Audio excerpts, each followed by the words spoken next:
ஸ்போர்ட்ஸ்ல ஆர்வம் வரணும் அப்படின்னாக்கா செவ்வாய் நல்லா இருக்கணும். என்னென்ன கேள்வி கேட்டிருக்கீங்க? சிவராஜ் யோகம் இருக்கா? சிவராஜ் யோகத்த வச்சுக்கிட்டு என்னங்க பண்ண போறீங்க? சரி. இந்த ஜாதகத்துல லக்னத்துல குரு. இத சொல்லணுங்க. லக்னத்துல குரு. இதுதானே விஷயம். லக்னத்துல சிவராஜ் யோகம் இருக்கா? இப்ப சிவராஜ் யோகம்னா என்ன? ஒரு குருவும், சூரியனும் எதிர் எதிர்ல இருக்கக்கூடிய ஒரு அமைப்பு அப்படின்ற மாதிரி வந்துரும். எதிரிகள் இருந்துகிட்டே இருப்பாங்கன்னு வரும். இந்த ஜாதகமே அதிகாரம் சம்பந்தப்பட்டு சூப்பரா இருக்கிற ஜாதகம். அரசு சார்ந்த துறையில அட்டகாசமா இருக்கிற ஜாதகம். இதுல எதுக்குங்க உங்களுக்கு இது வரணும்? ஓகே. லக்னம் சுபத்துவமாகவும், லக்னாதிபதி இங்க சனியின் பார்வையிலயும் இருக்காரு. ஆனாலும் ஆட்சி பெற்ற புதனின் வீட்ல இருக்காரு. இது ஒரு மாதிரிங்க.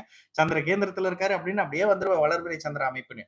இந்த ஜாதகம் ஒரு நல்ல ஜாதகம். சிவராஜ யோகம்ன்ற தேவையில்லாத விஷயத்துக்கு போகாதீங்க. இவரு மருத்துவம், அதிகாரம், கட்டடம், நெருப்பு, ஆயுதம் சம்பந்தப்படுற மாதிரியான அமைப்புகள்ல முழுக்க முழுக்க முதல்ல அந்த யூனிஃபார்ம் அப்படி இப்படின்ற மாதிரியான கொஞ்சம் செவ்வாயினுடைய தன்மையிலையும் சனியின் கலப்புலையும் வருவாரு. இது நீங்க கவனமா கேட்கணும். செவ்வாயின் தன்மைகள்லையும் ஜாயின் மை டீம்.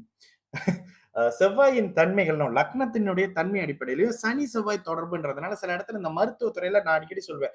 மருத்துவத்துறையில இன்னொருத்தர் காலை எடுக்கிறது, எட்டாப்சி பண்றது, பிணங்களோடு இருக்கிறது, வெட்னரியா வர்றது, இந்த மாதிரியான அமைப்புகள்ல மருத்துவம் சார்ந்த துறையில வருவாங்க. ஸ்போர்ட்ஸ்ல வருவாங்களா? ஸ்போர்ட்ஸ்ல வரணும் அப்படின்னா மீன வீடு நல்லா இருக்கணும். ஜாதகத்துக்கு 12ஆம் இடம் நல்லா இருக்கணும்.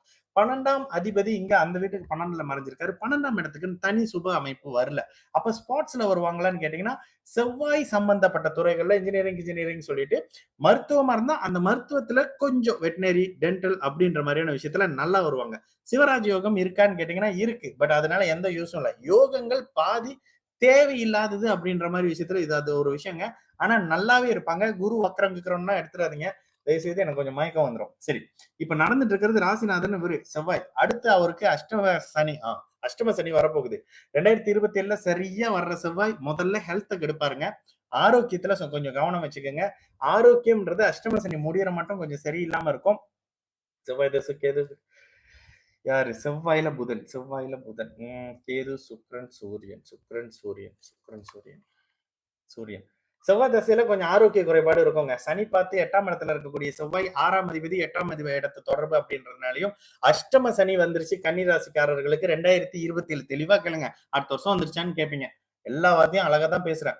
அஷ்டம சனி 2027ல இருந்து அஷ்டம சனி இவங்களுக்கு கன்னிராசிக்காரங்களுக்கு வர்றதுனாலயும் இவங்களுக்கு செவ்வாய் தசை வர்றதுனாலயும் கொஞ்சம் மருத்துவம் சார்ந்த அமைப்புகள்ல காயம் படுறது, சர்ஜரி படுறது அப்படி இப்படின்னு வந்து விலகும். ஆனாலும் வாழ்க்கை முழுக்க நல்லா இருக்கக்கூடிய நல்ல ஜாதகமா இந்த மாதிரி தான் இருக்கும். சின்ன குழந்தை ஜாதகம் எல்லாம் என்கிட்ட மோஸ்ட்லி வந்தா சரிங்களா.